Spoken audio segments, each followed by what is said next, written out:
तो ये भारत का सबसे एक महत्वपूर्ण ऐतिहासिक रास्ता इस वक्त आप देख रहे हैं कि नीचे से ऊपर के जो कमरे हैं छोटे, ये बिल्कुल दिखाई नहीं देते। उनकी नज़रों से इस रास्ते से कोई नहीं बचता होगा। और अभी इस वक्त हम 2460 फीट की ऊंचाई पर है। जैसा अभी ये पोर्शन आप देख रहे हो ना रास्ते का, ठीक ये रास्ता 5 किलोमीटर ऐसा नीचे तक।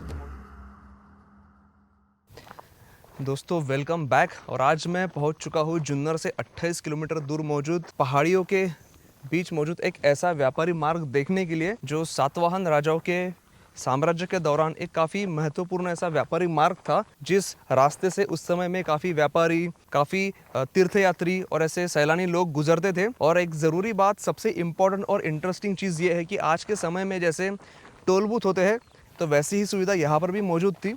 उस समय में व्यापारियों से सिक्के लिए जाते थे और बदले में उन्हें ये रूट प्रोवाइड किया जाता था।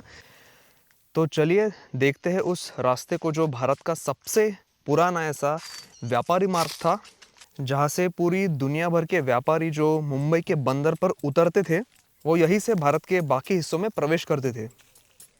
और यहाँ पर एक ऐसा पुराना रांजन जिसे कहते हैं, एक ऐसा स्ट्रक्चर है, वो भी मौजूद है, जिसमें सिक्के उस समय में जमा करते थे। वो रांजन आज भी यहाँ पर मौजूद है। पहली बार देखने पर ऐसा लग सकता है कि ये शायद पानी जमा करने का कोई साधन होगा, लेकिन ऐसा बिल्कुल नहीं है। इसका इस्तेमाल सिक्के जमा करने के लिए ही किया जाता था। इसका सबसे बड़ा सबूत यह है कि इस घड़े को कहीं पर भी कोई नल नहीं दिखाई देता। इसीलिए इतिहासकारों ने यह दावा किया है कि सिक्के जमा करने के लिए ही इसका इस्तेमाल होता होगा।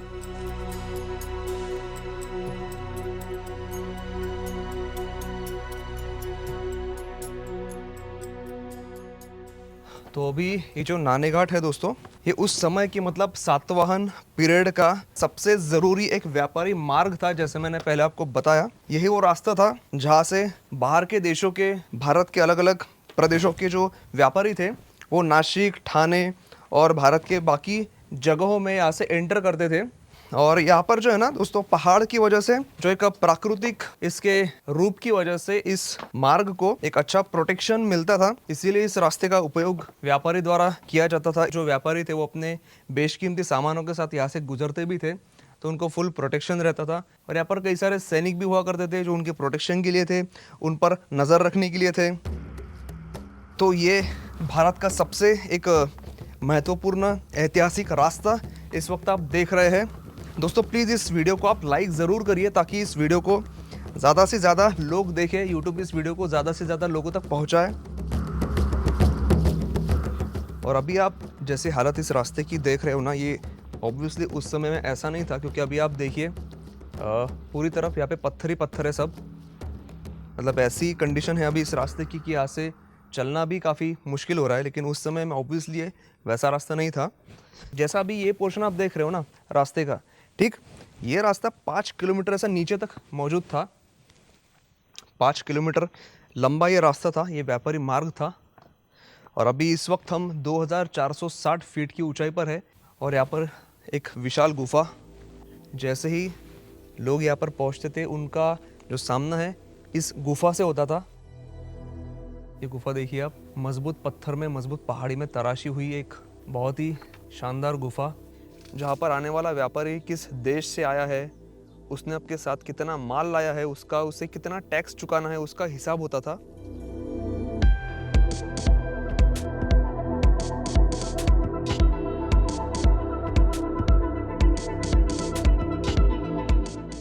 यहाँ पे एक बहुत बड़ा हॉल है, ये पीछे की दीवार है और दोनों साइड में हम बैठने के लिए बेंच देख सकते हैं।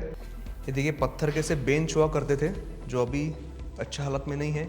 जो व्यापारी, सैलानी, तीर्थयात्री जो यहाँ पर आते होंगे, वो यहाँ पर बैठते होंगे, आराम करते होंगे।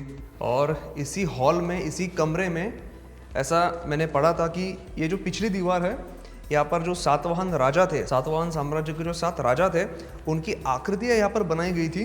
तो ये देखिए 7 एक खांचे हमें यहाँ पर मिले। ये 1 2 3 4 5 6 और 7। और इस गुफा का सबसे जो मेन अट्रैक्शन है, जिससे इस व्यापारी मार्ग की, इस गुफा के बारे में जो जानकारी मिलती है मुख्यतः, वो है ये शिलालेख। ये जो शिलालेख है, ये ब्राह्मी भाषा में है, ब्राह्मी लिपि में है। और ये जो शिलालेख है ये सातवाहन साम्राज्य की जो महारानी थी नागनिका, उन्होंने बनाए थे। उन्होंने इस घाट को डेवलप करने के लिए जो डोनेशन दिया था उसकी इन्फॉर्मेशन यहाँ पर है। उन्होंने जो यज्ञ किए थे उसके बारे में यहाँ पर बताया गया है। और इस शिलालेखों से कई सारी जानकारी सातवाहन साम्राज्य के बारे में मिलती है यहाँ से। और इनकी जो बनावट है लिखने की, उसको स्टडी करके ही ये मतलब एक अंदाज़ा लगाया गया कि ये सातवाहन साम्राज्य के अंडर ही ये सब डेवलप हुआ होगा। सातवाहन साम्राज्य करीब 2री सदी ईसा पूर्व से 3री सदी तक दक्कन क्षेत्र पर उनका राज था। तो अभी हम इस गुफा से निकलते हैं बाहर। यहाँ पर पानी भी काफ़ी ज़्यादा मात्रा में उपलब्ध था, शायद इसीलिए भी इस जगह को चुना गया था एक टोल बूथ बनाने के लिए। अभी यहाँ से हम देख सकते हैं कि ऊपर भी कुछ कमरे जैसी चीज़ें बनी हुई है जहाँ पर शायद पहारेकरी बैठा करते थे जो इस रास्ते की निगरानी करते थे। उस जगह पर भी आप ऐसे छोटे कमरे देख सकते हैं जहाँ पर सैनिक बैठते होंगे इस रास्ते की निगरानी करने के लिए। इस टोल बूथ का प्रोटेक्शन यहाँ से किया जाता था। इस टोल बूथ के जो मेन गार्ड थे वो यहाँ पर बैठते थे।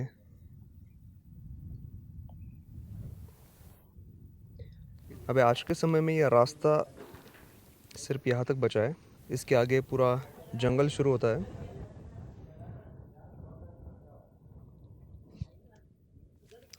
ये रूट सातवाहन साम्राज्य में बना था। यहाँ पर एक काफ़ी ज़रूरी बात मैं आपको बताना चाहता हूँ कि सातवाहन साम्राज्य में जुन्नर उनकी आर्थिक राजधानी थी, इसीलिए इस शहर का और इस ट्रेड रूट का काफ़ी इम्पोर्टेंस था। और सिर्फ सातवाहन पीरियड के दौरान ही नहीं बल्कि 14वीं सदी तक भी इस ट्रेड रूट का इस्तेमाल होता था। लेकिन फिर जैसे ही विदेशी आक्रमणकारी मुग़ल भारत में घुसे उसके बाद इस ट्रेड रूट का इस्तेमाल होना धीरे धीरे कम हुआ।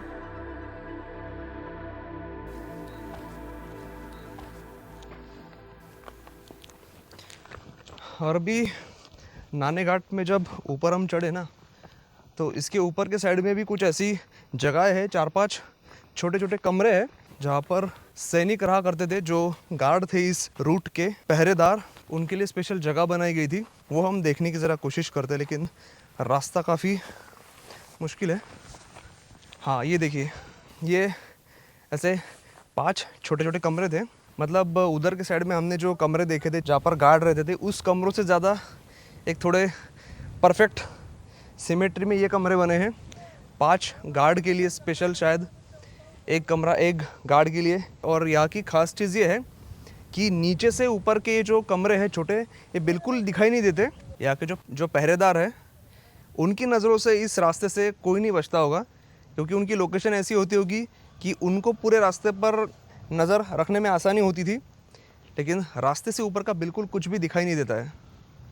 तो चलिए दोस्तों, अभी यहाँ से निकलने का समय आ चुका है और ये व्लॉग हम यही ख़त्म करते हैं।